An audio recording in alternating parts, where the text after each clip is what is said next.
నేనైతే ఈరోజు చుక్కాకు పుల్లగూర చేస్తున్నాను. పెద్ద సైజు కట్టలు ఒక కట్ట తీసుకున్నాను. పచ్చిమిరపకాయలు 14 పచ్చిమిరపకాయలు తీసుకున్నాను. మీరు తినే కారం బట్టి వేసుకోవచ్చు. టమాటాలు కట్ చేసి వేసుకున్నాను. 2 మీడియం సైజు టమాటాలు. ఈ కాడలు ఎక్కువ ఉంటే కనుక లావుగా తీసేయండి. నేనైతే తీసేసినాను. ఈ పుల్లగూర చేసే విధానం మనం ఇప్పుడు చూద్దాం. ఇప్పుడు గిన్నె పెట్టుకున్నాము. స్టవ్ వెలిగించుకున్నాము. కొద్దిగా నీళ్ళు వేసుకున్నాము. గ్లాసులో సగం గ్లాసు. పచ్చిమిరపకాయలు నేను తినే కారం వేయి వేస్తాను. ఇప్పుడు 2-3 సార్లు ఆకు బాగా కడుక్కొని ఆకు పెడుతున్నాను.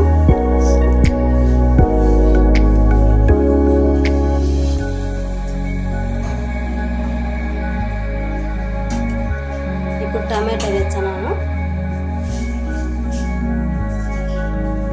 ఇప్పుడు మూత పెట్టుకున్నాను. ఉడుకుతుంది. ఉడికినాక చూద్దాము. తీసి చూద్దాం.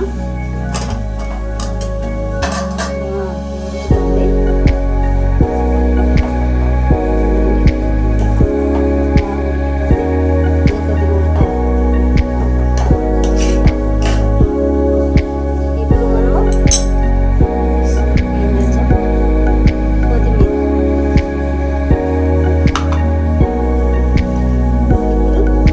ఇప్పుడు కొంచెం పసుపు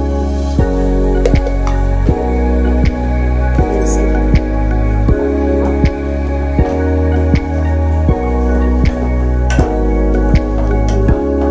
ఉడకనిద్దాము. ఇప్పుడు మూత పెట్టి ఇంకరంతా 3 నిమిషాలు ఉడకనిచ్చాము.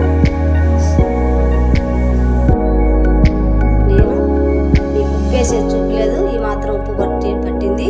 పట్టినా కూడా ఇంకా కొంచెం సప్పగా ఉంది. ఇంకా కొంచెం వేద్దాం. ఈ మాత్రం సరిపోతుంది. ఇప్పుడు ఆయిల్ పోసుకున్నాను. పొయ్యి ముట్టించినాను. పప్పు గుత్తితో రానుకున్నాను మట్టగా నీట్గా. ఇప్పుడు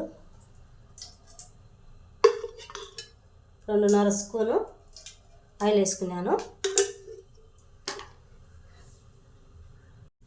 ఇప్పుడు ఆయిల్ హీట్ ఎక్కింది. పోపు దినుసులు వేసుకుంటున్నాను. 1 స్పూన్ పైన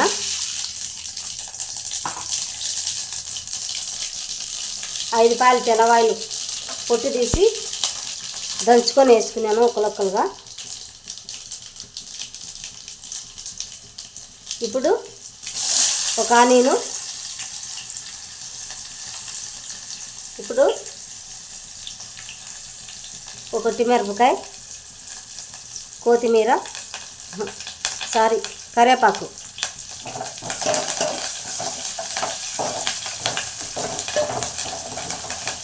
ఇది వేగినాక పుల్లగూర వేసుకున్నాము.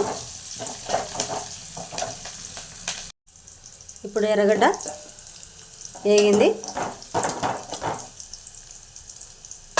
ఇప్పుడు మనము ఈ పుల్లగూర పోసుకున్నాము.